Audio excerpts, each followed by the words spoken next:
आप देख रहे हैं नेटवर्क 33 राजकुमार के साथ। तो चलिए पढ़ते हैं आज की कहानी की ओर। दोस्तों, एक आम इंसान लोको पायलट की जिंदगी में कौन कौन से हादसे होते हैं यह तो नहीं जान सकता, लेकिन एक लोको पायलट यह जरूर जान सकता है कि उसने अपनी जिंदगी में ऐसे कौन से हादसे देखे हैं जो एक मामूल इंसान नहीं देख सकता। ये घटना नितेश की है, जो पेशे से एक लोको पायलट था। इस घटना को आज काफ़ी साल बीत चुके हैं, लेकिन ये घटना आज भी उस एक रूट के लिए बहुत ही मशहूर बन गई। तो आखिर ऐसा कौन सा हादसा था जिसके कारण नितेश के विचार भी पूरी तरीके से बदलने में कामयाब रहे? तो आइए जानते हैं इस वीडियो में। जब सुबह सुबह नितेश ट्रेन में बैठे हुए थे तो अचानक उनके पेट के अंदर गुड़गुड़ होने लगी। आज उनका पेट पूरे तरीके से खराब हो चुका था और इस कारण वो बाथरूम में चले गए। और बाथरूम में जाने के बाद जब वह वापस अपनी सीट पर लौटे तो उन्होंने देखा कि आज उनके साथी लोको पायलट की तबीयत बिगड़ चुकी है। शायद उसी वजह से वो छुट्टी लेने वाला था, लेकिन उसकी इतनी भी ज़्यादा तबीयत खराब नहीं थी। फिर उसके लिए कुछ दवाइयों का समाधान वहाँ पर किया गया। धीरे धीरे दिन का समय भी कटने लगा और सूरज अपनी तेज तर्रार रोशनी के साथ पश्चिम दिशा की तरफ झुक रहा था, जो होने वाले अंधेरे का संकेत था। धीरे धीरे नितेश भी भूख के मारे तड़प उठा। भूखे चूहों ने उसके पेट में आतंक मचा दिया था, जिस कारण अब नितेश किसी ढाबे की तलाश में जुटा हुआ था। लेकिन उसके पेट में भूख हड़कंप मचा रही थी। किसी ढाबे की तलाश अब भी खत्म नहीं हो पाई कि इतने में नितेश को पटरियों के ऊपर कुछ दिखाई दिया, जो लगातार ट्रेन के आगे आगे भाग रहा था और उसकी स्पीड भी काफ़ी ज़्यादा थी। नितेश को लग रहा था कि ये बहुत ही जल्दी ट्रेन की चपेट में आने वाला है, जिस वजह से नितेश बार बार उसे ही घूर रहा था। नितेश अभी उसी की ओर देख रहा था कि उसका साथी लोको पायलट उसे जूस का गिलास देते हुए बोला, अरे भाई ये लो, मेरी बीबी ने बनाया था। उस वक्त वैसे भी नितेश के पेट में चूहों ने उस वक्त अपनी मौजूदगी का एहसास करवा ही दिया था, और उसी कारण नितेश ने वह जूस का गिलास उठाया और फिर जूस गटकने लगा। जूस गटकने के बाद नितेश ने अपने सामने की तरफ देखा तो अब वो चीज़ नज़र ही नहीं आई जो कुछ देर पहले पटरियों के ऊपर लगातार भागती हुई नजर आ रही थी। जूस पीने के बाद जो बात उनको याद आई, उसे याद करने के बाद तो नितेश का पूरा शरीर थर थर काँप उठा। दरअसल उन्हें याद आया कि उनके बगल में बैठने वाले सहकर्मी लोको पायलट तो सुबह से अपनी छुट्टी पर थे। फिर जब उन्होंने अपनी दूसरी सीट की तरफ देखा तो अब वहाँ पर कोई भी नहीं था। उन्हें अपनी आंखों पर अब विश्वास नहीं हुआ, क्योंकि कुछ देर पहले ही उन्हें उस लोको पायलट ने ठंडे ठंडे जूस दिया था, और वो जूस पीने के बाद भी नितेश के पेट में चूहों ने जोरदार भगदड़ मचा दी थी। उसका पेट अब भी पूरे तरीके से भूख का शिकार बना हुआ था, और आज जल्दबाजी के चक्कर में वह अपने खाने को साथ लाना भी भूल गया। पहले तो नितेश इस बात को सोच सोचकर काफ़ी परेशान हो चुका था, लेकिन बाद में उसे पता चला कि कुछ ही देर के बाद एक स्टेशन आने वाला है, और वह स्टेशन काफ़ी बड़ा स्टेशन होने के साथ साथ एकदम भरा हुआ है। नितेश भी अब उसी स्टेशन का इंतज़ार कर रहा था। नितेश काफ़ी दिनों के बाद इस रूट पर ट्रेन को ड्राइव कर रहा था, क्योंकि इससे पहले उसकी बदली दूसरी जगह पर थी।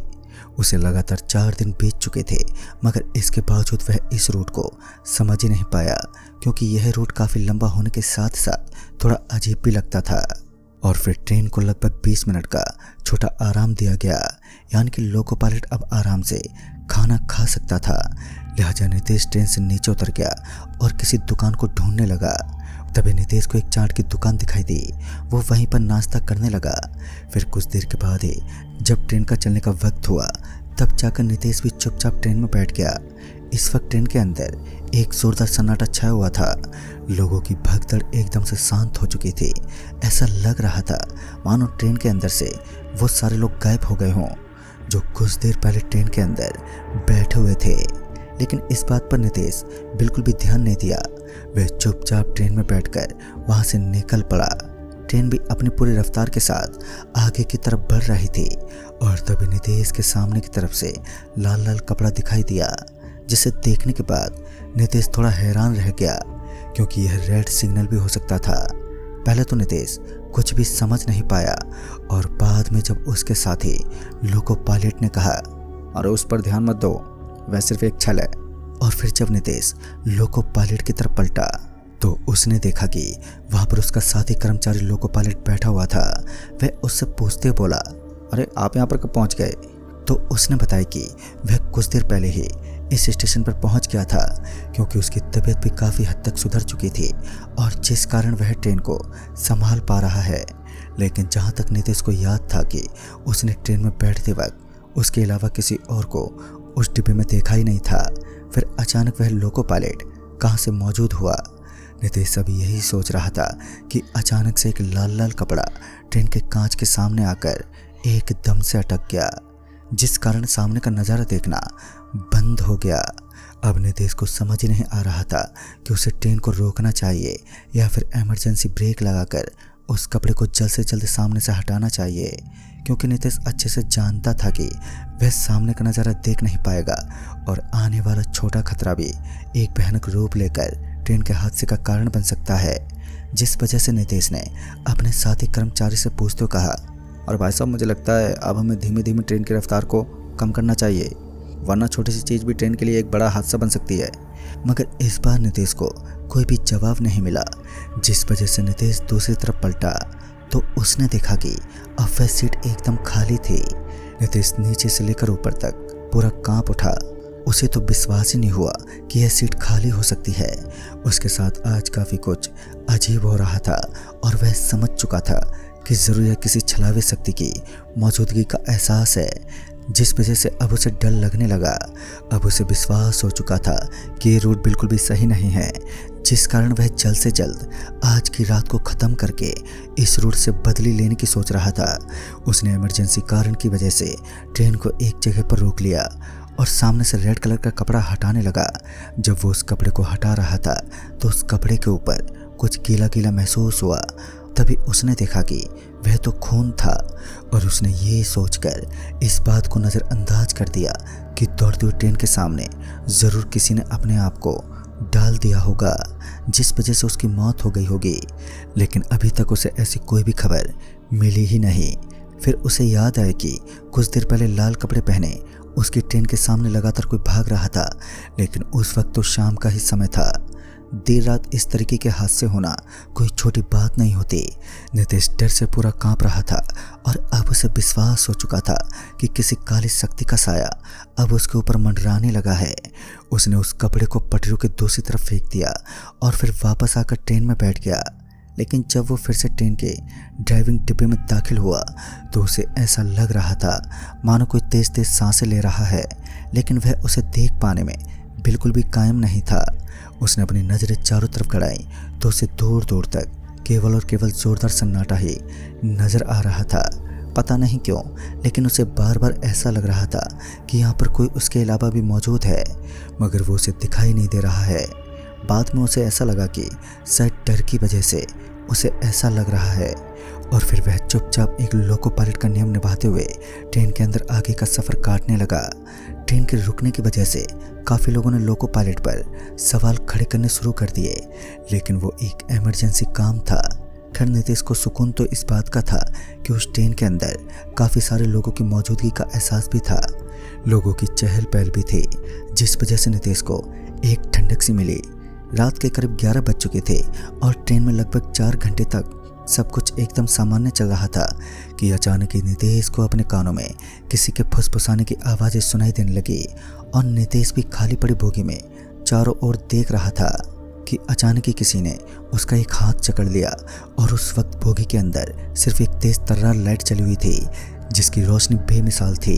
लेकिन उस लाइट के बावजूद ट्रेन के अंदर कोई भी मौजूद नहीं था। फिर नितेश का हाथ किस अनजानी ताकत ने जकड़ रखा था, इससे तो नितेश भी अनजान था। नितेश के हाथ की मजबूती इस कदर बढ़ रही थी कि अचानक उसका पूरा बदन बिना खून के सफ़ेद सफ़ेद दिखाई देने लगा।